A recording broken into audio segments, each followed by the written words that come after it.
టీడీపీతో పొత్తు కొనసాగిస్తే పార్లమెంట్ ఎన్నికల్లోనూ మొదటి ఫలితాలే వస్తాయంటున్నారు కాంగ్రెస్ సీనియర్ నేత కోమటిరెడ్డి వెంకటరెడ్డి. ఫంక్షన్ హాల్ మీటింగ్లకు పరిమితం కాకుండా పార్టీ నాయకత్వం జనంలోకి వెళ్లాలని సూచిస్తున్నారు. అధిష్టానం ఇప్పటికైనా మేల్కొని రాష్ట్ర నాయకత్వాన్ని మార్చాలని, పొత్తు లేకపోతే కాంగ్రెస్కు 8 ఎంపీ సీట్లు గ్యారంటీగా వస్తాయంటున్న కోమటిరెడ్డితో మా ప్రతినిధి Ramesh face to face. Assembly ఎన్నికల్లో ఘోర పరాజయం తర్వాత కాంగ్రెస్ పార్టీ పార్లమెంట్ ఎన్నికలకు సిద్ధమవుతుంది.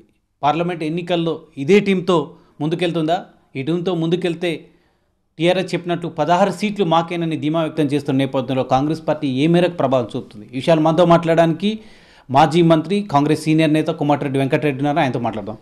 వెంకటరెడ్డి గారు, చూస్తున్నారు కదా, 16 సీట్లు మాకేనని టీఆర్ఎస్ ధీమా వ్యక్తం చేస్తుంది. ఇదే టీంతో ముందుకు వెళ్ళడం మూలంగా టీఆర్ఎస్ని ఏ విధంగా ఎదుర్కొంటారు?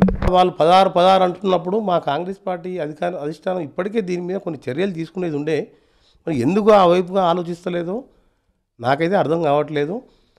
ఇదే విధంగా ఉంటే మాత్రం ఇబ్బంది అవుతుంది. కేంద్రంలో కాంగ్రెస్ పార్టీ ఏర్పడబోతుందని భావిస్తున్న నేపథ్యంలో ఇవ్వగలుగుతారా కనీసం 2-3 సీట్లైనా?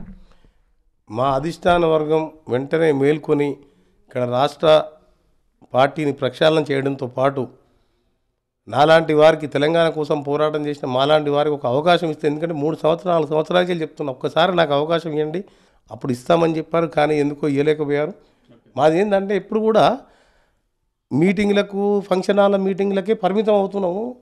ఇవి కాదు, ప్రజల్లోకి వెళ్ళి తెలంగాణ మేము ఇచ్చినాం, 4 కోట్ల మంది ప్రజల ఆకాంక్ష నెరవేర్చినాము, ఒక్కసారి కాంగ్రెస్ పార్టీకి అవకాశం ఇవ్వండి అని చెప్తే తప్పకుండా ప్రజలు మాకు వేస్తారని నమ్మకం ఉన్నది నాకు.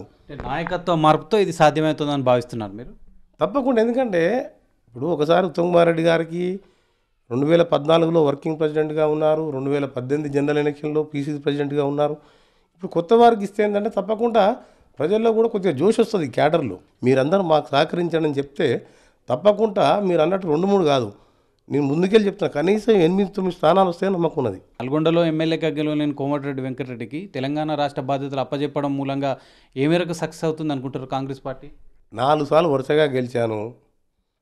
నా మీద పోటీ చేసిన అభ్యర్థి కొద్దిగా సరే బ్యాడ్ లక్ అనుకోండి, అతను కొద్దిగా సానుభూతి కానివ్వండి, ఇవన్నిటికి తోడు కేసీఆర్ గారు విచ్చలవిడిగా డబ్బులు ఖర్చు పెట్టడం, ఒక కాన్స్టిట్యున్సీ 2 సార్లు ఎక్కడ పర్యటించాలి ఆయన.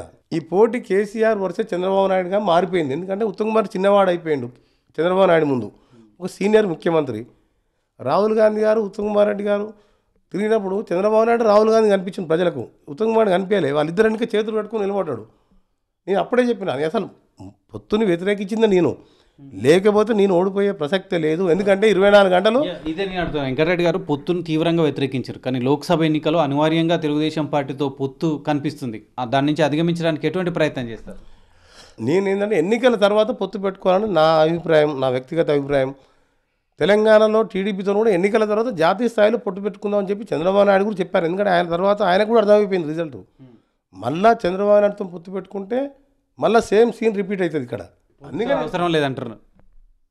అవసరం కాదు, అవసరం ఉంటే 1 సీటు కూడా రాదు పొత్తు ఉంటే. పొత్తు లేకుండా 8 సీట్లు వస్తాయి. వెంకటరెడ్డి గారు నల్గొండ లోక్సభకు పోటీ చేస్తారనే ప్రచారం జరుగుతుంది. పార్టీ అవకాశం ఇస్తే చేస్తారా? పార్టీని మీరు అడుగుతున్నారా పోటీ చేయడానికి? నేను రెడీగా ఉన్నాను. నాది ఒకటే కోరిక, పార్లమెంట్ 4 సార్లు ఎమ్మెల్యేగా ఉన్నాం కాబట్టి పార్లమెంట్ పోవాలని.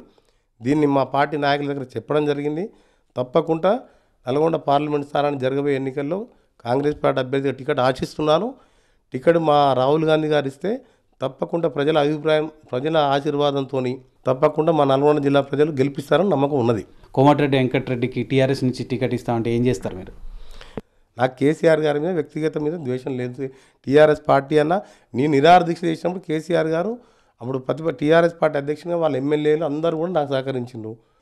తెలంగాణ వాదిని ఎంతనో కాంగ్రెస్ వాదిని అంతే. కాంగ్రెస్ పార్టీ టికెట్ ఇవ్వమని అడుగుతున్నాను, ఇస్తుందని నమ్ముతున్నాను. అందుకని ఇప్పుడు పార్టీ మారే ఆలోచన లేదు. ఎందుకు ఇన్ని రోజులు మారింది, ఇప్పుడు మారే ఆలోచన లేదు. కాంగ్రెస్ పార్టీ నుంచి పోటీ చేసి మరొకసారి ఓడిపోవడానికి వెంకటరెడ్డి సిద్ధంగా ఉన్నారా? కరుణుని సావుకి ఎన్ని కారణాలు ఉన్నాయో నా ఓటమికి అన్ని కారణాలు ఉన్నాయి. టీఆర్ఎస్ నుంచి ఆఫర్ వస్తే ఏమన్నా పరిశీలిస్తారా? నేను ఎవరిని అడగా, కాంగ్రెస్ పార్టీ ఇస్తుందని నమ్ముతున్నాను. కాంగ్రెస్ పార్టీ టికెట్ తప్పకుండా నాకే ఇస్తుందని. వాళ్ళు ఇవ్వకుండా టీఆర్ఎస్ ఇస్తానంటే నేను మా కార్యకర్తలతోని, మా నాయకులతోని, మా జిల్లా ప్రజలు వాళ్ళు ఎటువైపుగా వెళ్ళామంటే అటువైపుగా వెళ్ళడానికి సిద్ధం. అసెంబ్లీ ఎన్నికల్లో ఘోర పరాజయానికి చంద్రబాబుతో పొత్తు కూడా ఒక కారణమని వెంకటరెడ్డి అంటున్నారు. ఇప్పటికైనా కాంగ్రెస్ పార్టీ మీట్లు వదిలి జనాల్లోకి వెళ్ళి జనాల్లో ఉద్యమాలు చేస్తేనే కాంగ్రెస్ పార్టీకి భవిష్యత్తు ఉంటుందని, కొత్త టీంలో తనకు అవకాశం ఇవ్వాలని అవకాశం ఇస్తే తన సత్తా నిరూపించుకుంటానని వెంకటరెడ్డి చెప్తున్నారు.